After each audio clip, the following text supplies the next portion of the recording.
स्वामी जी महाराज ने कहा कि जो आपको ईश्वर लोक तो ले जाए उसको कहते हैं योगी पुरुष, और उसके लिए बाबा जी ने जो है इशारा दिया कि उनका ये नाम है, उनका ये रूप है, उनकी इस तरह की आवाज आ रही है और उनका ये लोक और स्थान है। ये 4 तरह की बातें जिसको गुप्त भेद बताया, उस गुप्त भेद को सत्संगियों को बाबा जी ने जो है नामदान के रूप में दिया।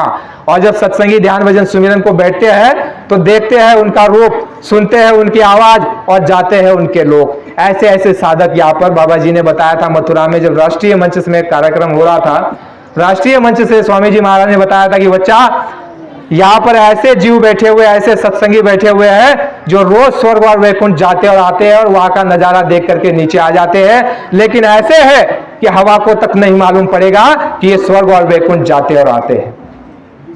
यानी ऐसे है क्योंकि वो भेद गुप्त रखा जाता है। स्वामी जी महाराज ने कहा कि उसको खोला नहीं जाता, उसको केवल महापुरुषों को बताया जाता है या डायरी बना करके लिखा जाता है।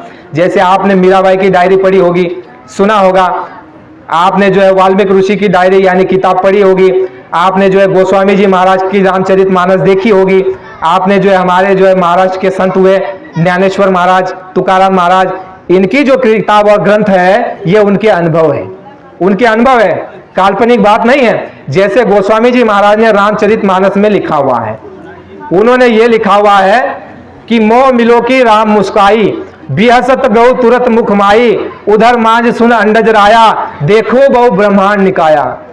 कितनी बड़ी बात बता रहे हैं गोस्वामी जी महाराज। ये कह रहे हैं कि मोह मिलो की राम मुस्काई, इसी कलयुग में आपके 400 साल 500 साल पहले की बात बता रहे हैं गोस्वामी जी महाराज, काशी में जो हुए, जिन्होंने रामचरितमानस लिखा, जिसको आप रामायण में जो है 9 दिन पाठन करते हो आप भोपू और माइक लगा करके।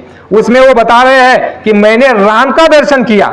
अब विचार कीजिए, भगवान राम को गए कितना समय हुआ, बहुत समय हो गया, लेकिन वो महापुरुष क्या बता रहे हैं कि मैंने राम का दर्शन किया। और केवल दर्शन ही नहीं किया, मोह मिलो की राम मुस्कुराई, जब मैं उनको मिला तो मुझको देख करके वो मुस्कुराए और जब उनका मुंह जो है खुला तो मैंने उनके मुंह में प्रवेश कर लिया, मुख में। उधर मांझ सुन अंडज राया, और मुख में जब मैंने प्रवेश किया और उस तरफ यानी गुरु महाराज ने कहा उधर का मतलब पेट नहीं बताया, उधर मांझ सुन अंडज राया, यानी उस तरफ उनके मुख के अंदर जब मैं प्रवेश किया और उस तरफ जब खड़ा हुआ, उधर मांझ सुन अंडज राया, देखो ब्रह्मांड निकाया। कहा कि मैंने इतने अनंत ब्रह्मांड देखे। और गोस्वामी जी महाराज खुद रामचरितमानस में लिखते हैं, उसमें कहते हैं कि मैंने अनंत राम को देखा। क्या कह रहे हैं? एक राम को नहीं देखा, मैंने अनंतों राम को देखा, और मैंने रामायण को भी देखा, और मैंने उन ब्रह्मांडों को भी देखा। लेकिन कैसे देखा? उन्होंने कहा कि मेरे गुरु की जब दया हुई, कंज गुरु उनके हुए, कंज गुरु से नामदान प्राप्त किया। जैसे आपको नामदान मिला हुआ है, ये बहनों को, ये भाई को नामदान मिला हुआ है, वही नामदान गोस्वामी जी महाराज को मिला। लेकिन उनको इतनी तड़प थी, इतनी प्यास थी गोस्वामी जी महाराज को, इतनी कद्र थी। और किसी को कद्र होती है, जैसे किसी को भूख लगी हो और उसको जब तुम रोटी खिलाओगे तो कितना चाव से और प्रेम से खाएगा कि नहीं खाएगा। लेकिन किसी को भूख नहीं हो और उसको आप जो है पूरन पोली का भोजन सामने ला करके दे दो, खाएगा? तो आपको और हमको कोई भूख ही नहीं थी नामदान की और ईश्वर प्राप्ति की, तो आपको हमको नामदान स्वामी जी महाराज ने फिर भी दे दिया। कहा कि मेरे गुरु का आदेश है कि इस नाम की दौलत को अपने पास मत रखना, ये जीवों में बांट देना। स्वामी जी महाराज ने कहा कि ये नाम की दौलत को पाने के लिए गुरु महाराज ने कहा कि अनेक तरह की सेवाएं करनी पड़ती थी, तब जाकर के ये नाम की दौलत मिलती थी। स्वामी जी महाराज ने कहा कि मेरे गुरु का आदेश है, इसलिए तुमको ये नाम का धन मिल रहा है, ये ऐसे नहीं मिलता। और ये नाम का धन जो तुमको मिल रहा है, यही नाम मीरा को मिला, यही नाम गोस्वामी को मिला, यही नाम आपके कबीर, नानक, पलटू, रैदास, यही नाम आपके दादा दरिया, आपके यही नाम तुकाराम महाराज और ज्ञानेश्वर मावलियों को मिला। देखो, उनको मिला तो उन्होंने उसका जो है कितना उपयोग किया, और आपको और हमको मिला तो हमने उसका क्या किया। स्वामी जी महाराज सत्संग में बताया करते, बच्चा, पिताजी के 4 बच्चे थे, चारों बच्चों को पिताजी ने जो है एक एक बोरी गेहूं का जो है चारों बच्चों को दे दिया कि जाओ एक एक बोरी तुम गेहूं का ले जाओ और इसको बढ़ा करके लाना। स्वामी जी महाराज ने कहा कि चारों बच्चों को दे दिया। कहा कि मैं कुछ दिन बाद तुम्हारे सामने आऊंगा और तुमसे पूछूंगा कि तुमने इसका कितना बढ़ाया या घटाया।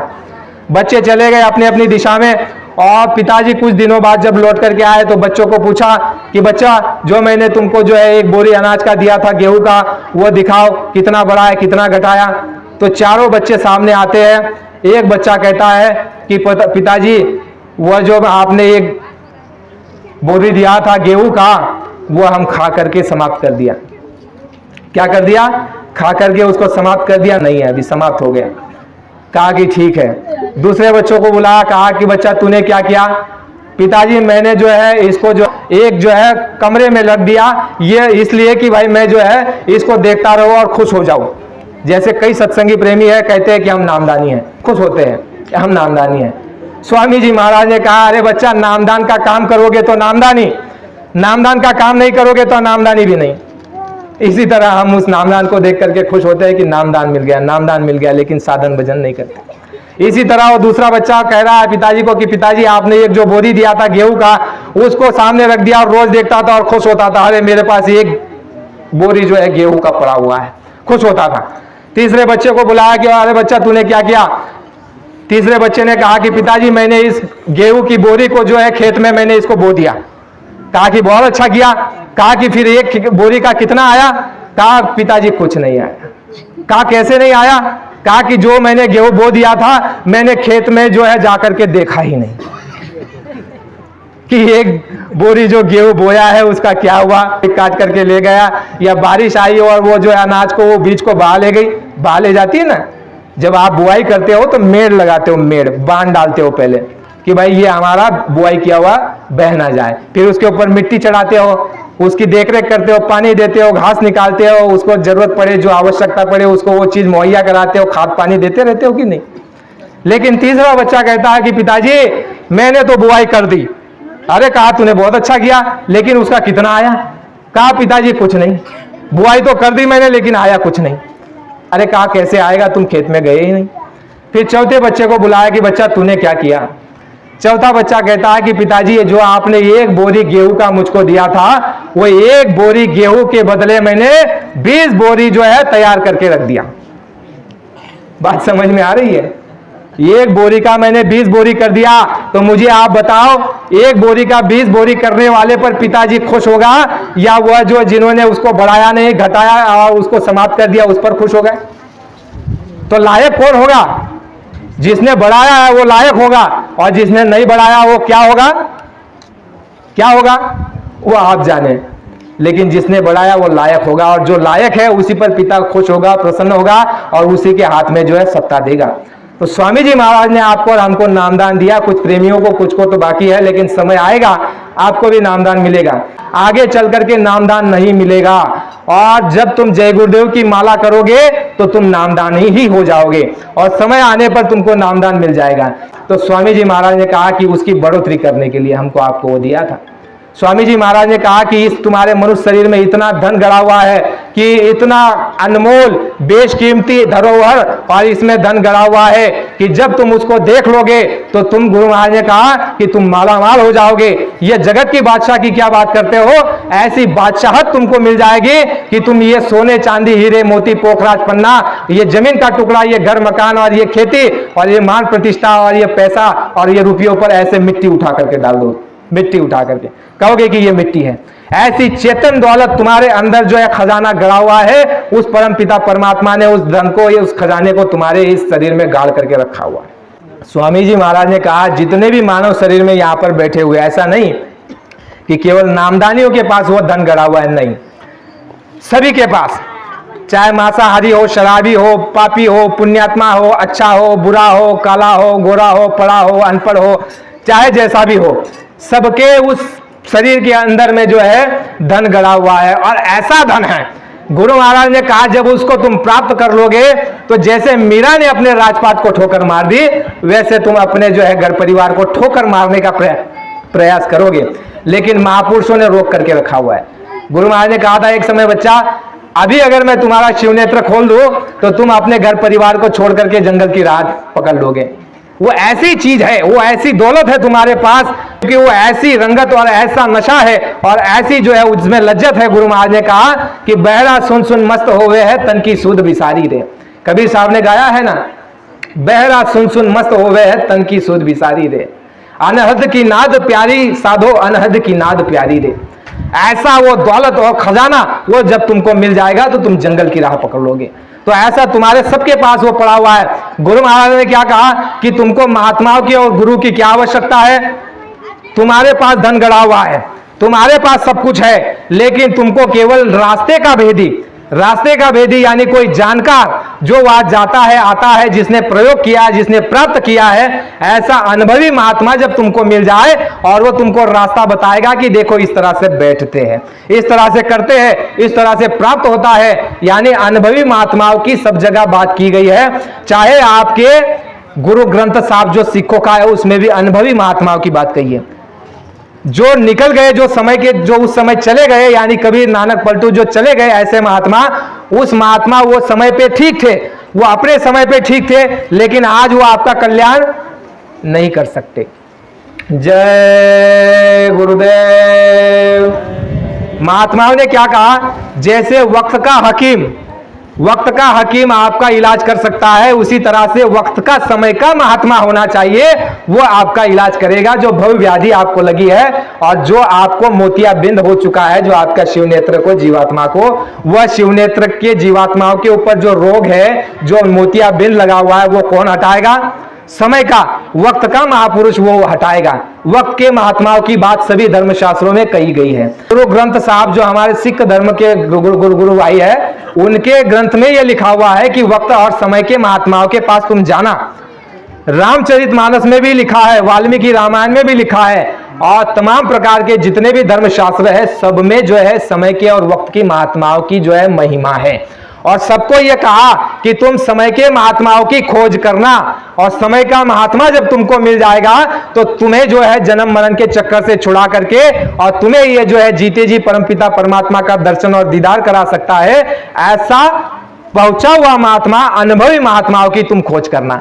महाराज ने कहा समय के महात्माओं की महिमा है, और समय के महात्मा जब तुमको नाम जड़ी, नामदान, वह अनदनाद, वह कलमा, वह स्पिरिचुअल साउंड, वह जो है गुरुवाणी, वह आपको नाम और शब्द का भेद जब दे देंगे, उस समय पर स्वामी जी महाराज ने कहा कि तुम्हारे इस शरीर में जो धन गड़ा हुआ है, वह धन जो है बाहर निकलने लग जाएगा। कैसे? छोटा सा उदाहरण है, केवल 10 मिनट लूंगा, ठीक है, केवल 10 मिनट। स्वामी जी महाराज ने कहा कि एक समय एक गांव में एक जो है बूढ़ा बुजुर्ग जो है, लिखित होता है ना, कोई स्टैम्प कहते हैं हमारे यहाँ, कोई पट्टा कहते हैं, कोई उसको दस्तावेज कहता है, वह लिख करके वो बूढ़ा वो चला गया, और उसमें यह कहा था कि भाई तुम जो है मेरे जाने के बाद, उसमें ये जो है वाणी का उच्चारण था, कर विचार बजे चार, नैनन निरख निहार, देवालय के शिखर पर धन गड़ा है सार। ऐसे शब्दों का वो जो है बूढ़े व्यक्ति ने, उस जो है वरिष्ठ व्यक्ति ने, उस बच्चों के पिता ने ऐसे शब्दों का वहां पर पट्टे में जो है जिक्र कर दिया। बहुत सारा धन उसके पास था, और उसने उस जगह पर धन को गाड़ करके रखा था कि जब मैं मरूंगा उस समय पर तुम उस जगह खोद करके धन को ले लेना और काम में ले लेना, ऐसे उसमें लिखा हुआ था। सभी बच्चे माता अपने पिता को जो है उनका देह संस्कार हो गया, उनको जो है अग्निदाह संस्कार दे करके जब लौट करके आए तो पट्टा निकाला, देखा भाई इसमें इस तरह से बात लिखी हुई है। तो उन्होंने क्या किया? फावड़ा लिया और कुदाल लिया, और उसने जो है लेकर के क्या किया, जो मंदिर बनाया था उस व्यक्ति ने उस मंदिर को तोड़ने लग गए। यानी उसका जो गुमज था उसको पहले तोड़ा, देखा कि गुमज में ये सोना गड़ा होगा, धन गड़ा होगा, गुमज तोड़ दिया, कुछ नहीं। फिर पूरे मंदिर को तोड़ दिया, कुछ निकला नहीं। उसके बाद जो जमीन में नींव बनाई थी उस नींव को भी खोद डाला, लेकिन मिला कुछ नहीं, और वो बड़े निराश हुए, हताश हुए। स्वामी जी महाराज ने ये कहानी बताई, कहा कि बच्चा वहां से महात्मा गुजर रहे थे, महात्मा ने पूछा भाई क्यों नाराज हो गए, क्यों दुखी बैठे हुए? तो उन्होंने कहा कि अरे महात्मा जी, हमारे पिताजी ने ये कहा था भाई यहाँ पर धन गड़ा है, मेरे जाने के बाद तुम धन को निकाल लेना, तुम्हारे काम में आ जाएगा। महात्मा जी ने कहा कि कहा है, दिखाओ जरा क्या लिखा है उसमें। तो महात्मा जी ने जब देखा, महात्मा जी ने कहा अरे बात तो बिल्कुल सही लिखी हुई है इसमें। उन्होंने कहा हमने तो सारा गुम्बज तोड़ दिया, मंदिर तोड़ दिया और नींव को खोद डाली, लेकिन धन तो मिला नहीं। तो महात्मा जी ने कहा कि तुम एक काम करो, महीना 2 महीने के अंदर इस मंदिर को दोबारा बना दो, और इस मंदिर को दोबारा बना दो, मैं लौट करके आऊंगा तो तुमको धन निकाल के दिखा दूंगा। क्या कहा? मैं जब लौट करके आऊंगा तो तुमको इसी जगह धन निकाल करके दिखा दूंगा। बच्चों ने कहा कि भाई अगर नहीं आए, नहीं निकला तो महात्मा ने विश्वास दिलाया। महात्मा ने कहा मेरे विश्वास पर तुम ये काम करो। बच्चे लगे जो है उस मंदिर को बनाने, उसी नींव को जो खोदा था उसी को लगाने, और उसको जो है बनाया, नींव डाली, मंदिर बनाया और गुम्बद लगाया। कुछ दिन बाद जब महात्माओं का आना हुआ तो महात्मा आ गए और बच्चों को बुलाया कि यहां आ जाओ। बच्चे आए और महात्मा ने कहा कि शाम के 4 बजे के वक्त का इंतजार करो। शाम के 4 बजे महात्मा उस मंदिर के पास आए और महात्मा देख रहे हैं कि सूरज जो निकला हुआ है और सूरज निकला हुआ है उसकी जो रोशनी मंदिर के गुम्बज पर पड़ रही है और जो उसकी छाया यानी छाव जमीन पर पड़ रही है 4 बजे, बिल्कुल 4 बजे जो छाया उसकी जमीन की जिस दिशा में पड़ रही है, महात्मा ने वहां पर जो है निशानी लगा दी, लकड़ी उठा ली और वहां पर निशानी लगा दी। कहा कि बच्चों यहां पर खोदो। बच्चे आए दौड़ करके वहां पर खोदने लग गए। थोड़ा सा नीचे खोदा और वहां पर धन उसको मिल गया। वहां पर इतना सारा धन मिला कि वो मालामाल हो गए। तो स्वामी जी महाराज ने ये कहानी सुनाते हुए कहा था, अरे बच्चा, जो चीजें तुम गीता में, रामायण, वेद शास्त्र, धर्म शास्त्रों में खोज रहे हो और पत्थर में, पानी में और ये किताबों में ढूंढ रहे हो, वह सारी चीज तुम्हारे अंदर मौजूद है। वह तुम्हारे अंदर उसने गाड़ करके रखी है। लेकिन तुम्हारी अवस्था ऐसी हो चुकी है जैसे घर में सोना गड़ा हुआ है और तुम दमड़ी के लिए मोहताज हो। दमड़ी के लिए तुम मोहताज हो और तुम्हारे घर के अंदर में सोना और धन गड़ा हुआ है। विचार कीजिए उस आदमी की हालत क्या होगी। तुम्हारे घर में धन गड़ा हुआ है लेकिन तुम एक पाई के लिए मोहताज हो, एक एक पाई के लिए, तो कितनी उसकी लाचारी होगी। तो यही लाचारी तुम्हारी हमारी हो गई है, यही लाचारी सारे संसार की हो गई है। संसार जो है उसी पट्टे को लेकर के जो धर्मशास्त्रों में लिखा हुआ है कि ऐसे प्राप्त होता है, वो परमात्मा ऐसे प्राप्त होता है, महापुरुषों ने उसमें लिखा हुआ है। लेकिन उसी धर्मशास्त्रों का पाठन रात दिन कर रहे हैं, लेकिन किसी को कुछ वहां पर मिलने वाला नहीं है, मिल नहीं रहा है। स्वामी जी महाराज ने कहा, अरे बच्चा, धर्मशास्त्रों में, रामायण में ये जंगल है और ऐसा जंगल है, इसमें जैसे जंगल में जड़ी बूटियां होती है, इसी तरह रामायण में अनेक जड़ी बूटियां है जो तुम्हारे काम की है। लेकिन जैसे जंगल में जड़ी बूटियां है और जंगल में तुम चले जाओ, लेकिन तुम पहचान नहीं पाओगे कि कौन सी जड़ी बूटी किस काम की है, पहचान पाओगे। इसी तरह धर्मशास्त्रों में बहुत कुछ है, लेकिन कोई जानकार होना चाहिए। जैसे जड़ी बूटी का कोई वेद होना चाहिए जानकार, इसी तरह धर्मशास्त्रों का कोई जानकार महात्मा अनुभवी होना चाहिए। वह तुमको बताएगा उस महात्मा की तरह कि देखो भाई, महात्माओं ने कहा है, पट्टे में ठीक ही लिखा हुआ है। और इसी तरह से जब तुम और हम, स्वामी जी महाराज ने जो नाम दान दिया, ये कहा कि तुमको कई बार जाने की जरूरत नहीं। कबीर साहब ने जो कहा 700 वर्ष पहले कह करके गए, लेकिन आज भी हम वही जो है ठोकरे खा रहे हैं। कबीर साहब ने कहा कि मैं ना पत्थर में ना पानी में, मैं तो हूँ विश्वास में, मैं तो हूँ तेरे पास। ऐसे उन्होंने शब्दों का वर्णन किया। वो हमारे पास है, हमारे पास मौजूद है। तो वही जो है ताले की चाबी महात्मा देते हैं और कहते हैं कि अपने ही घर में बैठ करके, चारपाई पर बैठ जाओ, लेट करके करो, बैठ करके करो। स्वामी जी महाराज ने इतनी छूट दी, कहा कि अगर तुम बैठ नहीं सकते, घुटने में दर्द है, तो स्वामी जी महाराज ने कहा लेटे लेटे करो। भजन की अवस्था में चले जाओ, मन बुद्धि को, चित्त को एकाग्र करके ऊपर ध्यान लगाओ। ऊपर देखो आवाज आ रही है, उसको ध्यान लगाओ और उसको सुनो। स्वामी जी महाराज ने कहा दोनों आंखों को बंद करके सामने देखो और इस तरह से सुमिरन करो। ये सारा तुमको, हमको जो है कोई फूल, धूप, दीप, अगरबत्ती लगाने की जरूरत नहीं, वो सब कुछ तुम्हारे पास है।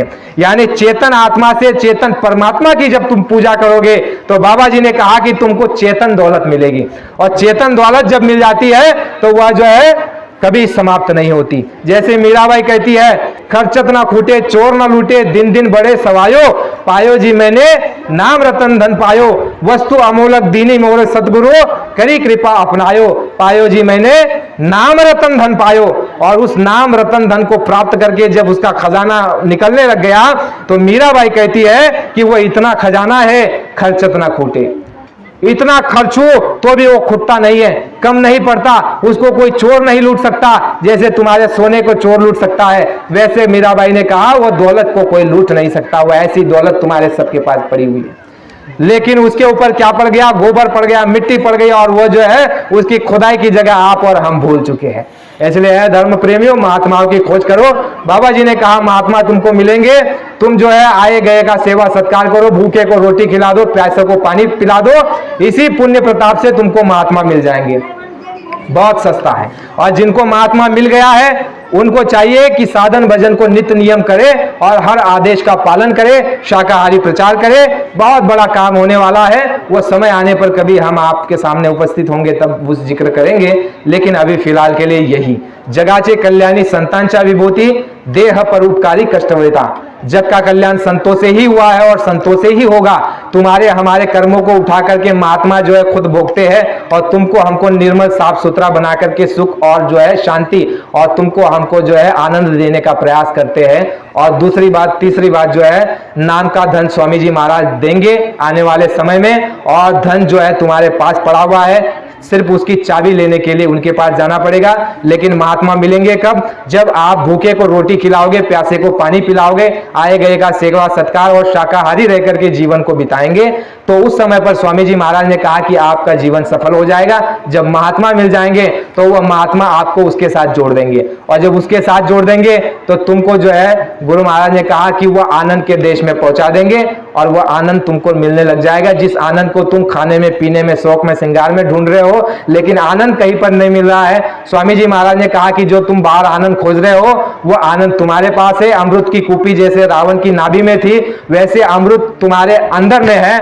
और जब तुम अंदर मुंह करके, यानी ये बाहर जो आंखें हम देख रहे हैं, ये बाहर सुख ढूंढ रहे हैं और एक क्षणिक सुख, सोचते हैं कि खाने में सुख मिल जाएगा, थोड़ा खाएंगे तो वापिस सुख खत्म हो गया, तो खाने में सुख नहीं है। देखने में सोचते हैं कि देखेंगे, पिक्चर देखेंगे, कोई सुंदर सुंदर वस्तुएं देखेंगे तो सुख मिल जाएगा, थोड़ा देर सुख मिलता है लेकिन फिर समाप्त हो जाता है। यानी ये क्या है? गुरु महाराज ने कहा कि ये क्षणिक सुख है, क्षणिक सुख थोड़े क्षणों के लिए तुमको मिलेगा।